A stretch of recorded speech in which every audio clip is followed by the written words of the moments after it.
and gentlemen, after a long stop, welcome back to the Tales from the Brick podcast. This is episode 19, and I have with me none other than the British deathmatch legend himself.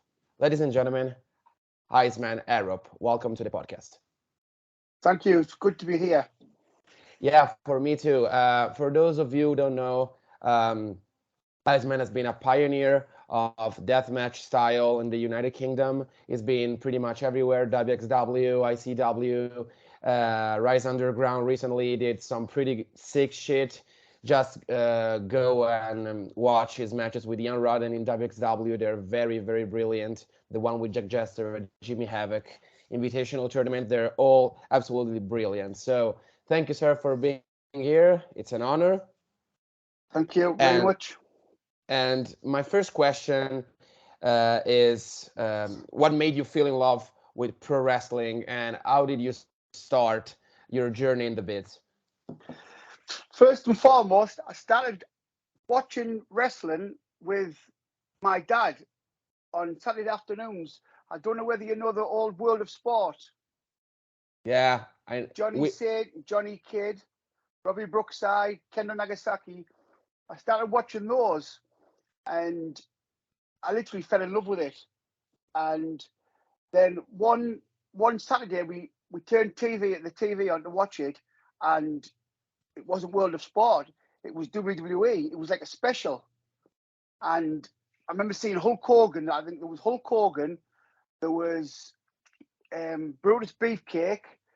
There was Ivan Koloff. No, not Nikita. No, not Ivan Koloff. The other one. I think it was Nikolai Volkov, maybe. Nikolai Volkov. All right. There was, and it was like, wow. Kobe Ware was on, and it was like, wow, this is like completely different. And then, but back then we didn't have satellite TV or anything in the UK, and I think it was about 89, 90. We got Sky TV. Sky came in the UK, and obviously it was the WWF back then, and I was hooked. That was it. I couldn't get enough of it. I can feel the sensation, yeah, pretty much with me as well. But I didn't know World of Sports back then. I have known him during the years. Fell in love with Rollerball Rocco is my favorite. Yes, 100%. The original Black Tiger is brilliant. It was brilliant, yes. Unfortunately. Yes. It was very brilliant. And what did you? How did you start? Like, where did you start training? Who trained you first? Well, what happened? Where I'm going back a lot of years now, nearly over 22 years. Anyway, there was nowhere to train in the UK. There was Hammerlock, but Hammerlock to me was like right down south. I live in the north of England, and Hammerlock was right down south, and it was like nowhere to go.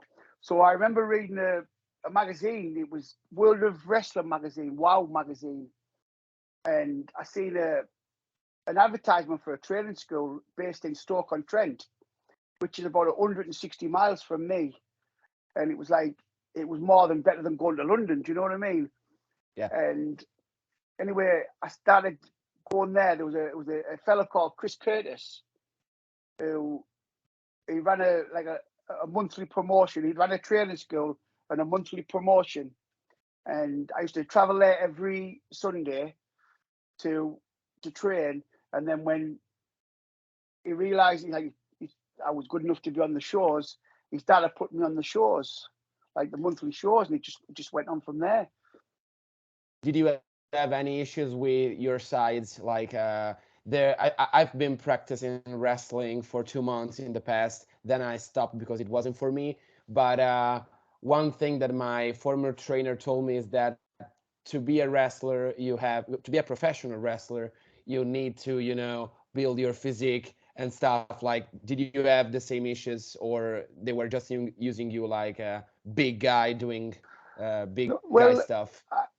Some of that, I don't know whether you've seen the stuff I do for, like, I'm 24 stone now, but back then I wasn't. Back then I was like 20, 21 stone, but agile and fit for 21 stone, you know, and it wasn't a problem. It was, I could do the forward rolls, the backward rolls, I could do the flip bumps, I could do everything. It wasn't an issue for me. Just like someone like Willie Mack and Keith Lee, stuff like Yeah, that. Maybe. I don't know whether you've seen the only move I do well, the cannonball, the front flip cannonball. For somebody that's 24 stone, I shouldn't be able to do something like that. Yeah, but there are plenty of them, there but you yeah, go. it's always difficult. And next question is, you started like everyone else, you just started doing professional wrestling, but deathmatch wrestling wasn't a thing, I think, in Britain back then. So what made you wanted to start deathmatch wrestling, the style itself? Well, it was Mick Foley. I saw Mick Foley, and it was like, I want to do this type of wrestling. I love. Don't get me wrong, I still love normal wrestling. I can sit and watch a normal wrestling match all day long, but there's just something about hardcore, extreme deathmatch wrestling that it just stuck out to me. And it just fascinated me. You know what I mean? And Mick Foley was like a hero, like a god to me. And it was like, this is the type of wrestling I want to do. Do you know what I mean? And that it just came. I told the promoter what style I liked, and like Chris Curtis, what style I liked, and so on. And he just said, right, we'll try and book you in a hardcore match, see how you get on. And it just like a duck to water. I loved it. And did you, there was anyone was actually conservative about the idea of doing hardcore wrestling in British wrestling shows? Yeah, I got a lot of negative thoughts. You know, a lot of bad looks, and he shouldn't be doing this. This is not British wrestling. We don't, we don't like this. We wrestling. We do headlocks and wrist locks, and this is not us. I think you can do pretty much everything. So deathmatch is just the shell. Yeah, and basically, I was for a long time. I was looked upon as like a glorified backyard wrestler. A lot of people wouldn't book me because they said, "Oh, he can't wrestle. He's just a garbage wrestler. He doesn't know how to wrestle." You know, a lot of promotions wouldn't go anywhere near me because they didn't know hardcore wrestling, because it wasn't the thing that we done in England at the time, and it was a real struggle. And there was times when I was like, "Nah, this is it now. I'm packing it in. I can't be bothered. It's too much of a hassle. It's too much of it's not worth it. All the heartache and the hassle isn't worth it." But thankfully, I stuck it out. You know what I mean? I stuck it. I didn't listen to all the critics. I didn't listen to all the bad talking about me. You know, I used to walk into to changing rooms, and lads, I used to see some of the wrestlers stop talking when I walked in. Yeah. Because obviously they must have been talking about me. Do you know what I mean? They did. But I just stuck it out, and thankfully those wrestlers are nowhere, like they're long gone. You know, they're nowhere to be seen. I watched the match that you had with Jimmy Havoc back in WXW, the 200 Light Tubes death match. Yeah. And you were referring to a guy, I can't remember his name. Oh, Dragon Izu. Yeah, I don't know. I didn't even know how to write it. I Googled him. Nobody came out. Absolutely nothing came out. He basically, Dragon Izu was a joke. He was a lad called Dan Richardson. I think he has something to do with, what culture wrestling or cultaholic wrestling. Yeah. I think he's one of the writers for cultaholic wrestling or something like that. we never got on. We didn't get on because one thing I've never done, I was always taught never work for free. Of course. Even if you get £5, never work for free. Always get your expenses and never work for free. And thankfully, in 22 years, I haven't ever worked for free. And I knew that he did work for free. And he did pay his way to go places. I will tell you something. Here in Italy, we have people who pay to work, actually. I don't know. Yeah. That's it. Do you have it too?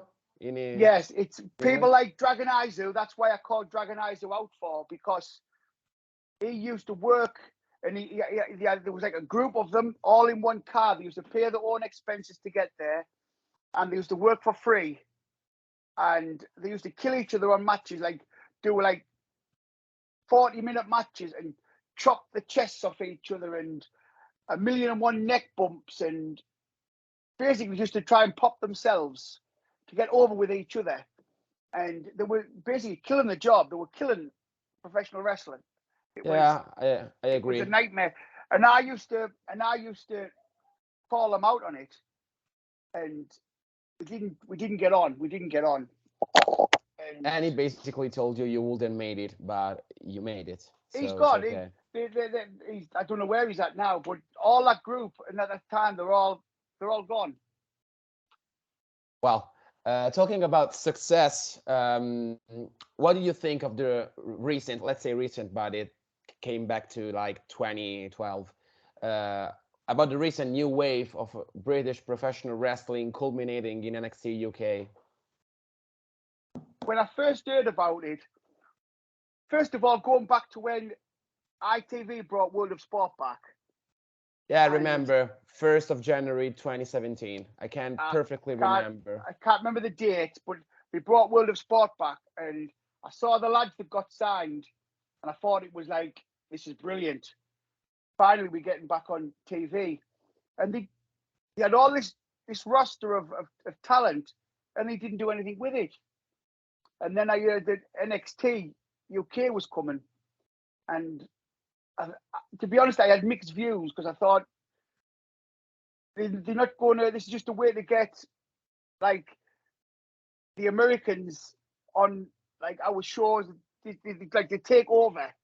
Do you know what I mean? Yeah. Say it's going to be like for Britain, then all of a sudden they're going to put Americans on it, and I thought the WWE was going to try and stop wrestling in general. Do you know what I mean? Like like independent wrestling. I thought they were going to sign everybody up and just all this, and obviously, thankfully, I was wrong. And when I saw them get like all of the people they got involved, and I thought it was amazing. I've never been so pleased to be wrong, because I thought it was really, really good. And it's a shame that it's closed, because I thought it was brilliant. Yeah, so really good. I've watched some of it. I'm not a huge fan of that type of wrestling, but I've been into Progress for years.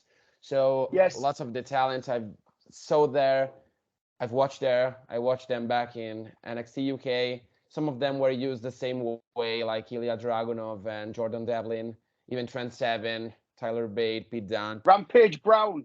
And Rampage Brown too. I love him, yeah. Rampage Brown came from the same school I came from. Yeah, I can remember very good. Rampage Brown when he was a little fat kid. I remember it too, yeah.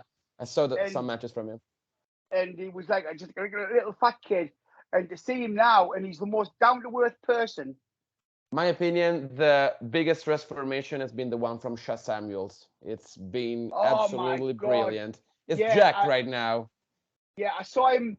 I was on a show once, BRW. The last show I saw him on was the BRW. I'm going back a couple of years, and he was tagging with Jack Jester. And next thing I saw him, he was on NXT UK, and he was like half the man. The shape he was in was. The shape he was in was brilliant. He probably escaped from his previous body. Yeah, that's what I thought too. Yeah, it was brilliant. But he's a good lad, Shah. I like Shah. Yeah, all the people who have been near Shah that I've talked to have been very positive about him, Yeah, and he was he's very good. friend with Lionheart, who sadly passed Yes, away. You know. yeah. I can't say I was close with Lionheart. I've been on like loads of shows with him. I remember him coming into the business. Like I was up in Scotland when he first started in the business, and I remember him starting. And I can't say we never had any disagreements, but I'm not going to say we're all because he's not here that we were best friends or anything. But I never had a problem with him, if you know what I mean. We was always sociable. This wasn't a program questions, but do you have any, stories about Lionheart just to keep the memory, alive? Yeah. I remember once in Scotland, and I'm pleased you asked that question. I remember once in Scotland where I was always the villain in Scotland. And I was wrestling Lionheart in, I think it was in Kilmarnock, and one of my tag party, we didn't tell Lionheart about it, and at the time I was tagging with a lad called Tony Spitfire, and he wasn't at the show, and midway through the match, I don't know whether you've heard him. He wrestles for Progress, and he's done a few shows on NXT UK. Yeah. Screwface. But at the time, Screwface was just a young kid, and Screwface came out midway through the match. Nobody knew about it. It was like a total rib on Lionheart. And midway through the match, he came out with a phone, and it was my tag partner Tony Spitfire on the phone. And because at the time I wasn't the gimmick we was doing, I was like a garbage wrestler, but Tony Spitfire was the wrestler, and he Yeah.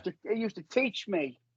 And we had, as I was wrestling Lionheart, I was on the phone to Tony Spitfire. Yeah, what I have And to do, stuff like what do I that. do next? And I said, I've got him down. What should I do? And Tony Spitfire was saying, kick him. So I said, I've kicked him, but he's getting back up. What should I do? And it was hilarious. But I don't know how funny Lionheart found it, but I thought it was hilarious. Yeah, I would have laughed a lot if I was there, probably. So, Yeah, we were talking about professional wrestling. Now I want to go back to deathmatch wrestling. right. You've been a fan, of course, of this style before you came into the ring and doing it. But Yes. uh, you've faced many legends. I've known about Ian Rodden, first of Yeah. all. I don't know actually if you've faced many others, but I'm sure you did. You're a journeyman. Of course, you did. So, is there any deathmatch legend that you haven't faced, or do you have, enjoyed facing, working with? Yeah, I almost got to wrestle at Necro Butcher. Oh, my favorite Yeah, deathmatcher and ever. I was due to wrestle him. Not many people know about this. For 1PW, Yeah, I and know. MPW, 1PW. Yeah. yeah, he couldn't. Necro Butcher couldn't get through customs, and I always 2 seconds. I always regret not wrestling him. At the same time, I wrestled Kevin that night. I wrestled Kevin Owens, like Kevin Steen, Oh, and when I was supposed to wrestle Necro Butcher, and it was like a dream match of mine. I would love to have wrestled Necro. rolling with the punches. Yeah, Necro and Nick Gage. I'd like to have wrestled Nick Gage. Yeah, is I think he will retire soon because he has Yeah, dementia, and obviously, of the current unfortunately. crop, I'd like to have wrestled Matt Tremont. I think he's brilliant. Yeah, me too. Great Yeah, I'd love to storyteller. have wrestled Matt Tremont. I think it will fit. Yeah, you will fit each other. Yeah, You will do very great, in my opinion. So no wrestling related question. Who follows you on social media can see you're a pretty much into musicals. It's probably your yeah, favorite genre. I don't know, yeah. but what's your favorite and why? My favorite musical now, the Hamilton. What? Hamilton, Hamilton. All right. love it. And what do Absolutely, you like about it? absolutely. I just, I love the story of it first, like the whole story of Hamilton love the music. I just love everything about it. And my wife's taking me to see it in December. We're going to see it in December, so looking forward to it. It's awesome. Yeah. I love myself some Phantom of the Paradise. It's my favorite. The one from Brian De Palma. It's a rock adaptation of the Phantom of the Opera. All right, I've never seen that one. I really suggest it to you. It's really, Yeah. really good. It's like a stoner movie in some way, but Right. it's really, really cool. So, finally, do you have some advice actually for the young British professional wrestlers and for the professional wrestlers in general who want to, practice in the biz? Yeah, my advice is shut up and listen. That's the Shut up best and listen. advice I can give anybody starting wrestling. Shut up and listen, and you'll be surprised how much you learn. And There's nothing worse. There's nothing worse than when a young wrestler starts out in the job and they won't shut up. They talking and they just they're full of ego and they've got an attitude. Just be quiet and listen, and then people will want to learn you. The people will want to teach you. Do you know what I mean? Just I be know humble. something about that, yeah. Unfortunately, there Yeah. are people in Italy who have pretty much couple of years experience, and they take them and make them teach other people. Yes. It's Yes. it's a mess. It's a Yeah. total mess. Yeah. If Michelangelo said after all his life I still have to learn something, well, it tells something. So Exactly. Exactly. I think safe to say you always have to be humble. It's probably the best suggestion, yeah. Yes. And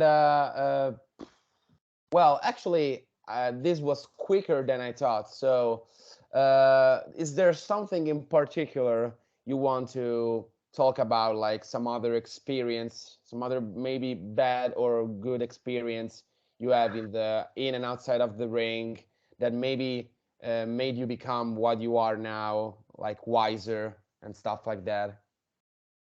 Um, Bad experience. I've never had a lot of bad experiences, to be honest. It's considering the type of stuff I do, like the type of wrestling I do. Injury wise, thankfully I've been okay. Do you know what I mean? And good experiences. There's been too many to mention. Do Yeah, you know what I I mean? can It's see like that. it's not. It's not. I've really enjoyed being a professional wrestler. That's one thing I can honestly say. It's never been a dull moment. Do you know, if I was obviously, I don't consider myself an active wrestler now. I'm as far as I'm concerned, I'm retired. I only do the odd show Yeah, when, yeah. you know, basically it's just where I came back is to get my Jack, my boy, a start in wrestling. I've seen him. I've seen him. Yeah, and that's basically that's all I'm doing. But bad, I can't. I've never had no bad experiences, to be honest. It's always been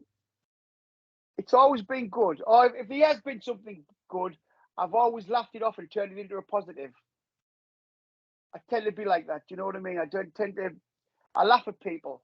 Yeah, If somebody's being like a bit of an ass towards me, I just laugh at them. Do you know what I mean? I remember Big fucking Joe told me this about this bouncer job. Like if someone doesn't hit me, he could even like tell something bad about my mother and I wouldn't hit him. So Yeah, just don't give a fuck. yeah. Stuff like Just that. that was me. Just I was always the one. I didn't get involved in backstage stage politics. I shook hands with everybody. I talked to everybody. I didn't, you know.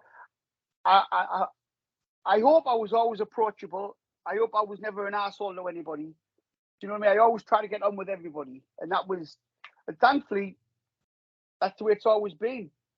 Yeah, I read that like shaking everyone's hand in a backstage is pretty much of a non-written rules of professional wrestling. Like Yeah, just shake everybody's hands and stuff like that. It's an unwritten Shake rules. everybody's hand when you enter the building, and shake everybody's hand before you leave the building. And that's what I always do. I always done that. And one last question. What do you feel? What did you feel like when your son, you were talking about Jack, so I'm gonna ask you something about him. Yeah. How did you feel when he told you he wanted to do deathmatch as well? Like you were scared about that, or I've just been putting this off for about 10 years. He's been wanting to do it for 10 years. And it came to the point where he said, Dad, if I don't do it now, I'm not. He's 25. He said, if I don't do it now, Dad, I'm never going to do it. And he was wrestling for Rise against B.A. Rose. And I was at ringside. And I'm not joking yet. My heart was in my mouth. I was literally, I felt every bump, I felt every punch, every light tube, I felt. And I've never been more pleased for something to be over in my life. Do you know what I mean? Because yeah, even though I know what they were doing, they look after each other, and I still, it was still my boy. Do you know what I mean? It was still, yeah, and I was pleased when it was of course. over. I was pleased. Also, I remember you you wrote that B.A. Rhodes is something like a Mick Foley type of character, so it was maybe more creepy, even Yeah, creepier, you know? B.A. Rose, I've always, I said it was Taylor my Jack the other day.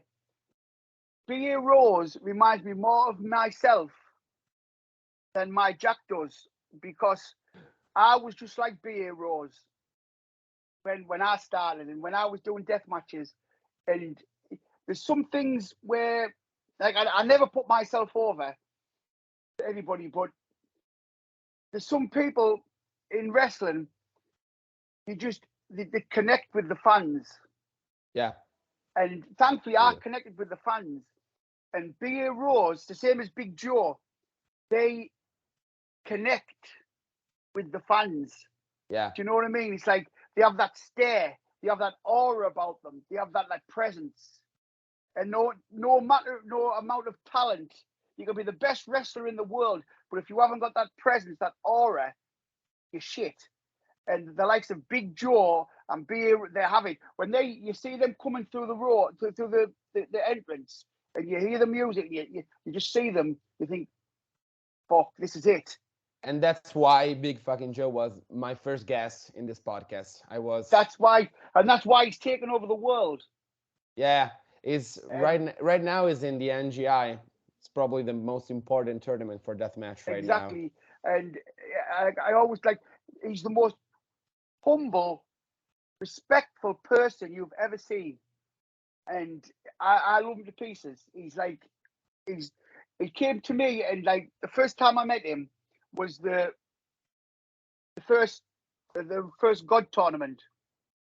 And he came to me and he was like, "You're the reason I'm here." He said, "I used to watch you at 1PW." Was right. Do you know what I mean? And it was like, it was humbling experience, but I was like, fuck. And then when I got in the ring with him, it was like we didn't plan the match, we didn't plan the finish, we didn't plan Less anything. Thatcher style, 100%. And we just clicked. And I'm wrestling him again next October the 1st in 1PW with there's a 6-man, and I'm looking forward to it. You're It's wrestling always a in pleasure. you're wrestling in 1PW right now? Yeah, there's me, Jack, and Devlin. Oh, I forget his name now. But Devlin, forget his name, and against Ulf Furman, Joe, and Clint Majera, and Mike Jack against Tyler Devlin, Big Joe, and Ulf Furman.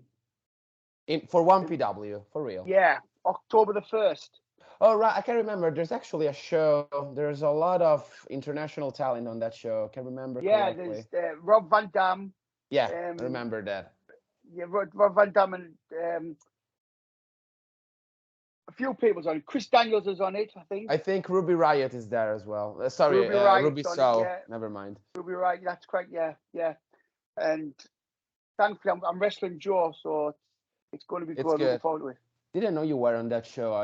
Yeah. So bad. I didn't know you were on. So that's very, very good. Watch the show for those of you who are listening. So this is the end, and I'm really grateful that I had you for this episode. For those of you who follow it, just leave a like, share the video, talk to your friend. Never mind, just make this podcast known. So this was Francesco. This is Iceman Harrop. And this was the 19th episode of Tales from the Prick podcast. See you next time.